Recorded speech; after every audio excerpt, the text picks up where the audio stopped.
Avat Hashem le Zohar, Nishmat Avraham, Shalom Barachel.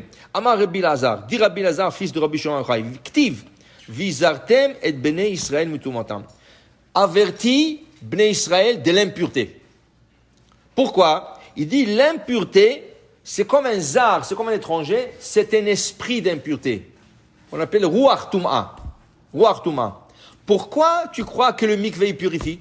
Quelle est la sigoula du mikvé? Pourquoi le mikvé purifie? Parce que le vent ne peut pas pénétrer l'eau. D'accord? Qu'est-ce que c'est l'impureté? C'est un vent de folie, un esprit de folie. Comme c'est un vent, une fois que tu descends sous l'eau et tu t'immerges dans le mikvé, le vent ne peut pas te suivre. Là, il te lâche et quand tu sors jded, tu sors neuf. C'est pour ça que le mikvé purifie. Okay? Et en plus de ça, ils disent, quand tu es dans le mikvé, dans l'eau, tu prends ton souffle là, alors tu respires pas. C'est comme has v'shalom si tu es mort. Et quand tu sors de l'eau, tu reprends ton souffle, tu viens de naître. Alors c'était nouvelle création si tu veux. Okay? Alors il dit ici, Rabbi Lazar, Vizartem et Bnei Israël mitum otam. Dis à Bnei Israël de faire attention à les mauvais esprits. Qu'est-ce que c'est mauvais esprit? Mauvais esprit, Ruach Tum'a qu'on appelle. Qu'est-ce que c'est ça? Le plus grand Ruach Tum'a, c'est au cimetière. Tu vas au cimetière, c'est la place de toute l'impureté. C'est la place de toute l'impureté. Okay? Alors, tu fais attention. Il ne faut pas aller à un cimetière n'importe quand. Okay? Des moments, des occasions. Il ne faut pas aller. Mais il y a des personnes qui ne devraient vraiment pas aller. Toutes les femmes ne devraient pas aller. D'abord, une femme enceinte, il ne faut pas qu'elle aille. D'office. Une femme enceinte ne rentre pas au cimetière. Deuxièmement, une femme en règle de menstruation, c'est sûr qu'il ne faut pas qu'elle rentre. Okay? Et des femmes, en règle générale, c'est pas bon de rentrer. Okay? C'est pas bon de rentrer. Les enfants, jamais rentrer au cimetière. Assour. Okay? C'est pas conseillé du tout les enfants. Emmener les enfants, visiter les grands-parents, c'est pas du tout conseillé. Okay? Des célibataires, garçons et filles, pas conseillé de rentrer au cimetière. Alors qui reste? Les hommes. Et même les hommes, c'est pas conseillé. Ravadia Yosef, il dit qu'il n'est jamais parti au cimetière pour ses parents. Le jour de la Haskara, il faisait une journée d'études pour ses parents. Il jeûnait et il faisait un jour d'études. Il n'y a pas un lien d'aller au cimetière. Si tu veux faire le nahatrouach à tes parents, tu veux élever l'âme de tes parents, tu peux le faire par l'étude, tu n'as pas besoin d'aller. Il a dit la seule fois qu'il allait au cimetière, c'était pour sa mère. Sa femme. Marguerite, sa femme Marguerite qui est décédée, il partait pour elle. Il dit c'est tout, mais même pas pour ses parents. Il dit c'est un endroit tellement impur. D'abord tu oublies ton étude et il y a des mauvais esprits qui se collent sur toi. Tu n'as pas besoin de tout ça. Okay? Alors ça veut dire que le cimetière c'est pas un endroit de fréquentation. Si tu n'as pas besoin d'aller, c'est mieux d'éviter. Okay? Comment? Tu te laves les mains parce que c'est impur. D'accord, mais ça va, c'est correct. Oui, ça va. Ça va un peu. Voilà, ça va. C'est pas suffisant, mais ça va. Ça enlève un peu de l'impureté. Alors il dit ici, ça c'est un. 2, il y a des endroits d'idolâtrie. Tu ne rentres pas.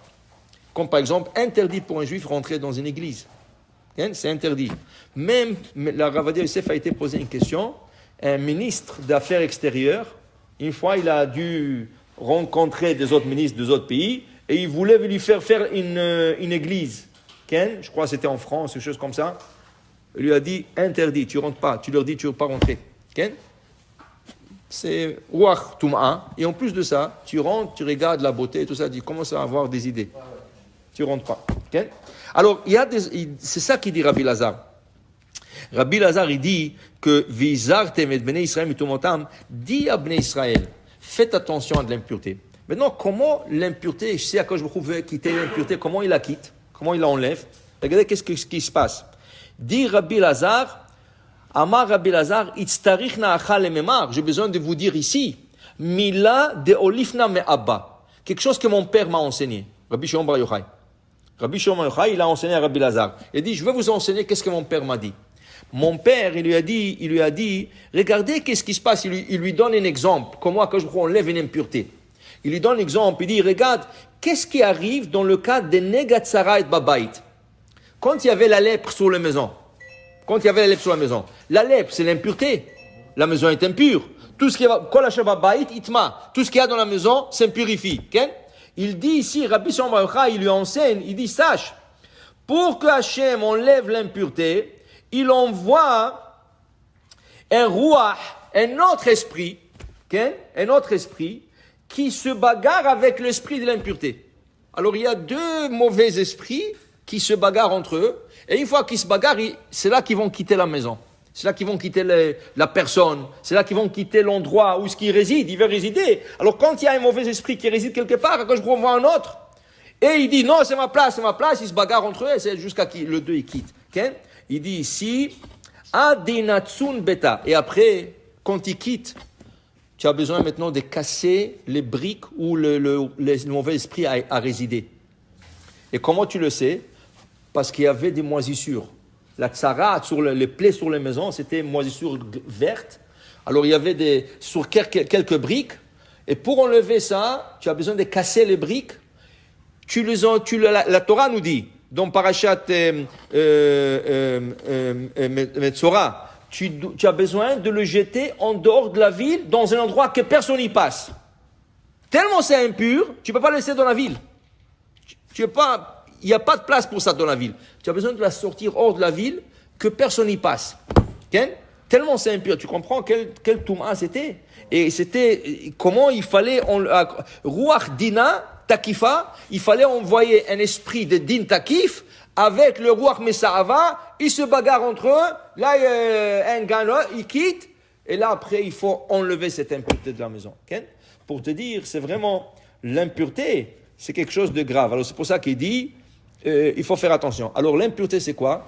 Regarde, le matin, tu veux manger quelque chose, tu n'as pas lavé les mains. Tu touches un aliment. Cet aliment interdit de manger. Il est plein de touma. Tu le manges, toute la touma rentre en toi. Il y a des aliments qu'on peut laver, il y a des aliments qu'on ne peut pas laver. Si c'est une pomme, tu as touché, ok, tu la laves. Lave-la, tu peux la manger. Mais si c'est un gâteau, tu ne peux pas laver un gâteau à la poubelle. Tu ne peux rien faire avec. Et c'est pour ça que Rabbi Nishra dit, c'est qu'il faut faire attention aux petits-enfants. Les petits-enfants, quand ils se réveillent, après toute une nuit, ils ont faim. Dès qu'ils se réveillent, ils courent dans le placard à trouver des biscuits, des choses comme ça. Il dit, tu dois les enseigner à faire Netilat Yadayim. De quel âge? De l'âge 0. Okay? Il y a une ségoula, quand un bébé il a la jaunisse, et on prévoit que la brite ne peut pas prendre lieu en son temps, ils disent la ségoula, c'est de lui faire Netilat Yadayim chaque matin, le matin. Et ça enlève la jaunisse. Et quel âge il a? Il vient de naître, c'est un bébé d'1 jour, ou de 2 jours, de 3 jours. Fais-lui Netila et tu vas voir, la jaunisse va partir. La jaunisse va lui partir. Okay? Alors pour te dire que l'impureté c'est quelque chose, visartem, fais avertir les Bnei Israël de la Touma, comme ça ils n'auront pas à s'impurifier, au contraire ils seront des tas de pureté. Baruch Adonai Le'olam, Amen, Amen.